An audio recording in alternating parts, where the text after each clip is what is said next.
Hi అండి, welcome to Shri vlogs. ఈరోజు evening snacks కింద మసాలా శనగలు చేద్దాం అనుకుంటున్నాను. ఎలా చేయాలో మీకు కూడా చూపిస్తాను.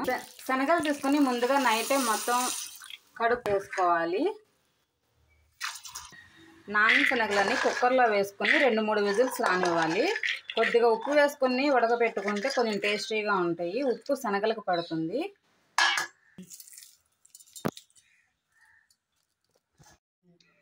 కుక్కర్లో ఉడికిన తర్వాత శనగల్ని వాటర్ వంపుకొని ఇట్లా ఒక గిన్నెలోకి తీసుకుని పక్కన పెట్టుకోవాలి. ముందుగా ఈ శనగల మసాలాకి కావాల్సినవి తురుముకున్న ఒక ఉల్లిపాయ, ఒక క్యారెట్ తురుము, కొద్దిగా కొత్తిమీర, 2 కరివేపాకు రెబ్బలు తీసుకోవాలి. దీని మసాలా కోసం మనం చాట్ మసాలా యూజ్ చేయాలండి. ఇది చాట్ మసాలా అనేది లేకపోతే కనుక గరం మసాలా కూడా యూజ్ చేయొచ్చు. ముందుగా పొయ్యి అంటించుకుని ఒక మూకిడి తీసుకోవాలి. మూకిట్లో 2 స్పూన్లు నూనె వేసుకోవాలి.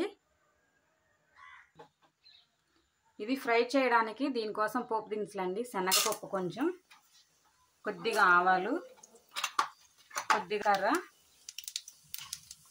తుంచుకున్న ఎండుమిరపకాయలు 2 అండి.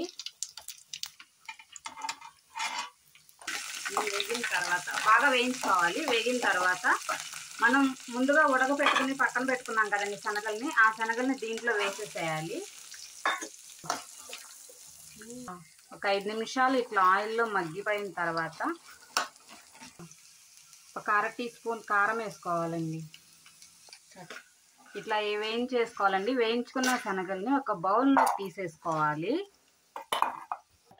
ఇట్లా గిన్నెలో సర్వ్ చేసుకున్న శనగల్లో ఒక 1/2 టీ స్పూను చాట్ మసాలా తీసుకోండి. ఇది లేని టైంలో అయితే గరం మసాలా తీసుకోవచ్చండి.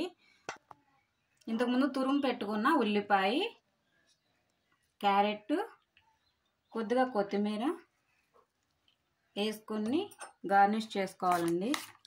ఇది చేసుకున్నాక దీనిలో కొద్దిగా నిమ్మకాయ పిండుకుని తింటే ఉంటుందండి. సూపర్. మీరు కూడా ట్రై చేయండి. ఎలా ఉందో కామెంట్ చేయండి. Please subscribe to my channel. Thank you for watching.